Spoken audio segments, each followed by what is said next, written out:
small or rural or red your community, I would show up to listen to you and involve your story in the solutions to the challenges that we face.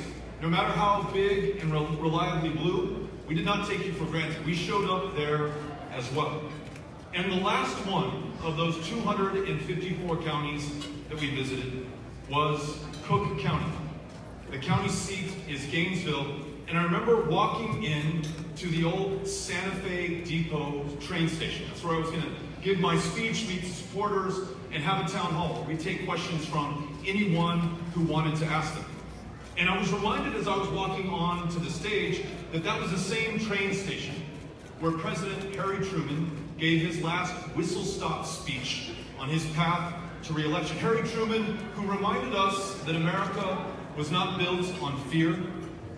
Instead, we were built on courage, on imagination, and an unstoppable determination to do the job at hand. Words that resonate and ring true today as we live under an administration who uses fear as their primary tactic to make us afraid of one another, to keep us apart, and to make us angry, and to stop us from realizing our true promise and fulfilling our full potential. But there was something else that was shared with me about that community. 75 years ago, just outside the city limits of Gainesville, an entire division of American men trained, prepared to go to war. And they boarded trains in that same train station. And those trains took them to ships that were waiting to cross the Atlantic, where they landed momentarily in England, prepared, put their things in order, and then on this very day, June 6, 1944, 75 years ago, they boarded transports in Portsmouth and crossed the channel, landed on Omaha Beach, and far too many of those men who had trained in that community paid the ultimate price, made a sacrifice for this country and for our democracy.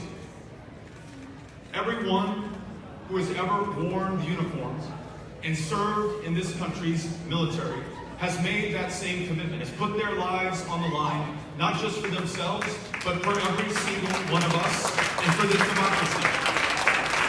And I think about those who have fought for this democracy abroad, and I think of those who have fought for this democracy here at home. I think about one of our fellow El Pasoans, Dr. Lawrence Nixon, who paid his poll tax, took the receipt into fire station number 5 in El Paso, Texas in 1924, and was denied the right to vote because of the color of his skin. But Dr. Lawrence Nixon did not allow that to stop him. He took his case to the Supreme Court, not once, but twice. His courage, his persistence, his patience in the face of this injustice and this racism, finally in 1944, 75 years ago, allowed him to enter that same polling location, fire station number 5, and finally vote. I think about Fannie Lou Hamer. In the face of violence, white nationalist terrorism, she persisted to register and then to be able to vote in Mississippi, and then to help others register and to vote throughout the Deep South. And then she fought within our own party to make sure that she and others were able to have a seat at the table, were able to be seated at the 1964 convention. I think about, again, a little bit closer to home, Mildred Parrish Massey, mother of Barbara Lee, who we claim in El Paso because that's where she was born. One of my all-time heroes. It's her birthday, and it's her birthday today. Along with Thelma White, 2 extraordinary graduates from the all-black Douglas High School in 1954, they had the audacity to try to enroll at Texas Western College and were refused because of the color of their skin. Enlisting the aid of a little-known attorney named Thurgood Marshall, they too took their case to the courts. Where not only did they integrate Texas Western College, but they integrated all of higher learning in my home state of Texas. And lastly, and maybe most importantly, I think about John Lewis and his courage and his confidence, leading marchers across the Edmund Pettus Bridge, being beaten within an inch of his life for this country, not just those who look like him, not just those who were with him, but for every single person who would succeed him in this country, to make sure that this democracy fully serves every single one of us. We are the heirs to their service, to their sacrifice, and to their struggle, and we must ask ourselves what we will do now at this moment with this inheritance. Will we squander it in the face of the threats that we see abroad and at home, existential to this country and to our very democracy? Or will we take our inspiration from those who have served before us, those who are in our midst right now? Stacey Abrams, whose courage and competence and persistence in the face of a fraudulent election, hundreds of thousands purged from the voter rolls, voting machines that did not work, lines that stretched 3 or 4 or 5 hours for somebody to be able to exercise their rights. Though she may have technically and legally lost that election, she won a much larger battle for this country. She has focused us on making sure that every voice is heard and every vote is counted. I think about Stacey Abrams, and I think about those in Texas who helped us to transform our democracy, a state that had ranked 50th in voter turnout in the United States, not because we love our democracy any less than you do here in Georgia, but we were drawn that way by a state legislature that, based on your race or your ethnicity or your country of national origin, would draw you out of a congressional district, diminish the power of your vote and the likelihood that your voice would ever be heard. Against those long odds, people turned out in record numbers, led by young people. Early voting turnout up 500% in the state of Texas by young people standing up to be counted and making sure that this democracy works. And though we didn't win our race at the end of the day, there are 2 new members of Congress from Texas, both Democrats, joining Lucy McBath to form a new majority to work with Gala to pass universal background checks in the House of Representatives and the Dream Act just this week.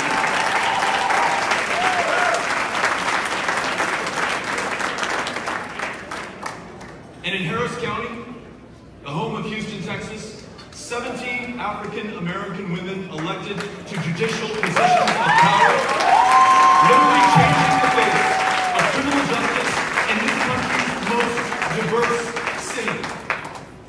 So it is to all of you, to Stacey, to John Lewis, to the states of Georgia and Texas, that I owe this opportunity to run to serve you in the greatest position of public trust in this land. And foundational to our campaign is making sure that we fix this damaged democracy, that we follow Stacey's lead to make sure that every voice is heard and every vote is counted. I came here to Georgia to announce a bold proposal to make sure that this democracy fully works. And it's based on 3 tenets. The first is that we bring more people into this democracy. We will, over the next 4 years, register 50 million additional Americans. Ensure that at least 35 million of them vote in the 2024 election. We will have automatic and same-day voter registration, and we will pre-register 16 and 17-year-old high school students so when they turn 18, they are ready to vote. Learning from what happened here in Georgia and in my home state in Texas, we will insist on, and I will sign into law, a new Voting Rights Act. Never again will a Secretary of State be able to purge the voters in his own state, especially when he's running for office. Never again will we have racist voter ID laws like those that we have in Texas that say you can use your license to carry a firearm to prove who you are at the ballot box, but you cannot use your student ID at the University of Texas at El Paso to prove who you are at the ballot box. Everyone will be welcomed to the ballot box. Every vote will be counted, and we will make Election Day a national holiday so everybody has the opportunity to get out there and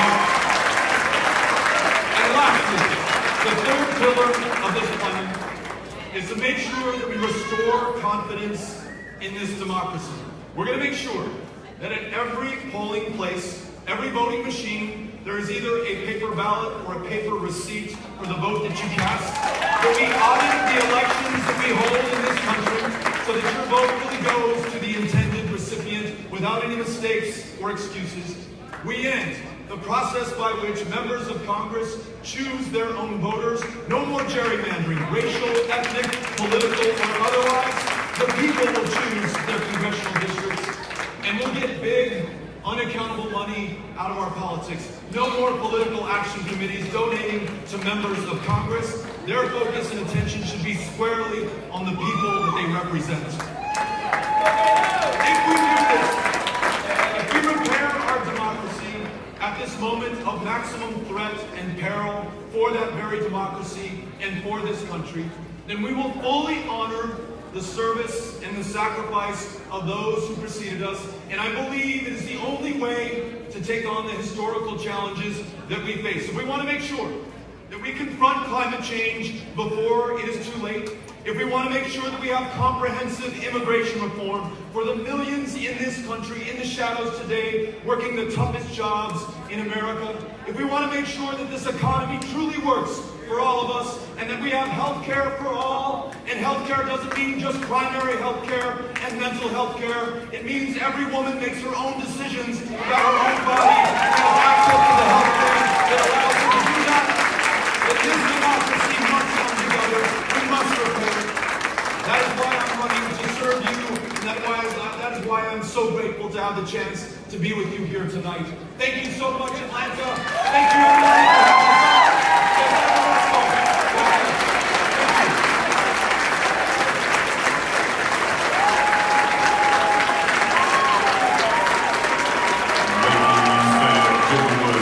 Please.